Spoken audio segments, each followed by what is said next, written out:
insights. Hello everyone, welcome back to Automate with Anmol. In the previous video, we spoke briefly about the test cloud architecture, the uses of it, and why and how we should use agentic testing. The upcoming videos would be more focused on to the hands-on implementation of the capabilities and how do we make the most out of these capabilities in real-time projects. Since past 3 years, I've been working very concentrated in the testing domain. And so I'm going to be sharing my actual project knowledge, the obstacles I had, how to overcome it, and stuff like that. So let's get started with the video. So we would have seen this. This is like a high level architecture of the test cloud.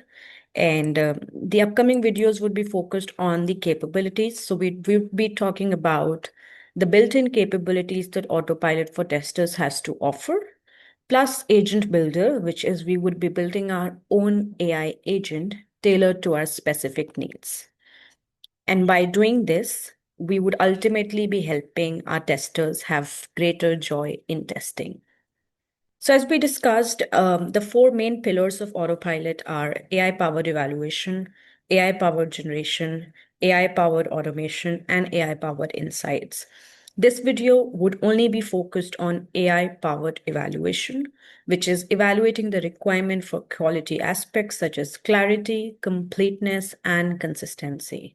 So, I'm going to be switching my screen and we would head straight to the test cloud. So let's do that. So this is my test cloud, or I would say orchestrator for now. Sometimes you do not get the services enabled, so you might not see test manager over here present. And what can you do to enable it? That you come here, click on your tenant, go to services, and you can activate from here. And if you do not see test manager here as well, then you can click here on add services and you can just select from here and click on add. For me, I already have it, so I don't see it over here. I see it already here. And then you can launch from here is what would take you to test manager. So I'm going to be launching my test manager now. And this is what the test manager looks like. You would have all your projects listed here. You can bookmark your favorite projects, and then that would be listed here. You have an option of settings here, which would give you general settings, manage roles and access permissions, role assignments, and platform role assignments. So this is basically would give you a platform or like a screen to manage your roles and access permission issue. If you want me to go into details of this, then just let me know in the comment section and I would go into deeper details of this particular section. Now you have an option to import a project, which would always be a TMH file, TMH. So whenever you're exporting a test cloud project, the extension would be TMH file. So you can import the project from any other test cloud, or you can create your new project, export and import again. So like that's how you can share as well, right? Now, if I go into the projects, I'm going to be picking up the demo project that I created specifically for this video. Here you would see few details. Let me just quickly tell you what these two cards are. So automation rate and total coverage. Total coverage would tell me my coverage of the entire test suite. And how does this actually work? Let me just show you in real time, right? So I do have two requirements sitting here. Now, since any of these requirements don't have any test cases associated with them, that's why my coverage is 0% because I am not testing any of my requirement. Because if I go to test cases tab, there are 0 test cases. And that's why it shows 0% coverage. Now, automation rate. Since I don't have any test cases, I don't have any test cases automated. So that's why 0% automation rate.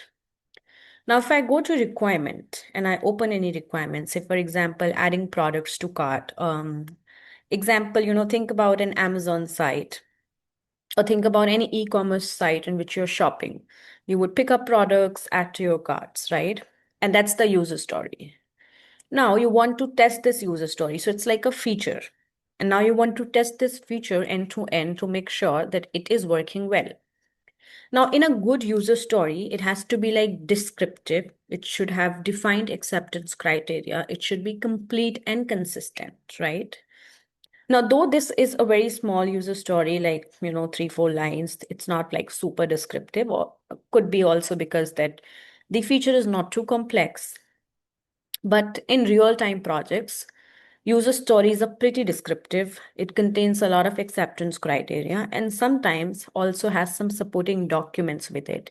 If it's like referring another feature and things like that, or has a project flow, or, there are other documents like business service document attached, then you can attach all those documents here as well, supporting your user story. Now, over here, you see optimize coverage. Now, if I click on optimize coverage, I have two options. And since the focus of this video is AI-powered evaluation, let's click on evaluate quality.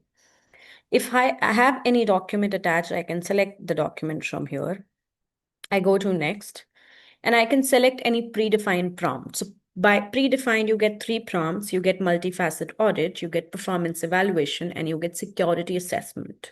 Let me go ahead with a multifaceted audit. And once I do that, I do get a pre-populated prompt here. I can, of course, go ahead and edit it. And I should edit it. I should make this prompt very specific to my user story or very specific to my project. Because the type of prompt you give to AI is very, very important. That's why prompt engineering these days is very important. So the better the question you ask, the more the information or context you feed to the AI, the better the output you're going to get. For now, I'm just going to go ahead with the default prompt. You have an option to select the model. You can go with GPT, Gemini, or Claude. I'll just go with the recommended and click on evaluate quality. Now, what is Autopilot doing in the background? It is assessing the quality of my user story. And it is going to bring me up some suggestions on how I can improve my user story. Now, once I review the suggestion, some suggestions can really make sense to me that, oh, I forgot to add this. And some suggestions might not be very relevant because, because the context is missing or due to any reason, right? And then I can simply ignore them. So if I click here, so I see it says specify item quantity selection method, define cart count update mechanism. So when I am putting products in the cart, it should actually be counting the number of products that I'm putting. There are no error handling scenarios. Specify visual feedback requirement, which means when an item is successfully added to the cart, which is crucial for user experience testing, like something should happen like a pop or some visual changes to let me know that it has been added, right? Say, for example, I find that, okay, this is something that should be added to my requirement. So I can just click on add to requirement and you can see here it has been added, right? Similarly, a lot of it can, say, for example, add accessibility requirement makes sense to me. So I'll click on add to requirement and it gets added here. And if it doesn't suit me, right, or if the output that has been generated is wrong, or I have to provide more context to the AI, then I can just click on suggest more or regenerate. So if I click on regenerate, I again get the prompt from the AI to add more information. So, I can then kind of converse with the AI that, update this thing, or, you missed this particular context.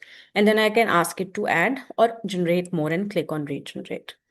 Then it would again give me a set of suggestions. I have to go through it and incorporate those suggestions to my user story based on if I think that, it is relevant to my user story. Now, once that is done, now you can see my user story looks much better because it has more details, right? Similarly, I can also attach documents from here. Say, for example, I attach this document, right? Some image folder or some process flow or something like that, right? I attach this thing. Now, when I am clicking on optimize coverage, right, I can also give this image as a reference because that contains more details about my user story. And I ask AI to evaluate my user story now based on also keeping the consideration that there is also a document that it has to go through. And then it would give me suggestions. So bottom line is AI evaluation is very important because user stories forms the base for your test cases or for you to test that feature end to end. So it is very important that your user story has clarity, it's complete, it has all the acceptance criteria, so that once the test cases are generated from those user stories, those test cases also have a lot of information and is testing everything that needs to be tested because you have acceptance criteria in your user story. So that's how you use Autopilot for Tester to do AI powered evaluation of all your user stories. And that's it, what we would be covering in this video. But in the upcoming video, we would be focusing on how we use this user story and Autopilot for testers to do AI powered test generation. So till then, stay tuned and I shall see you in the next video.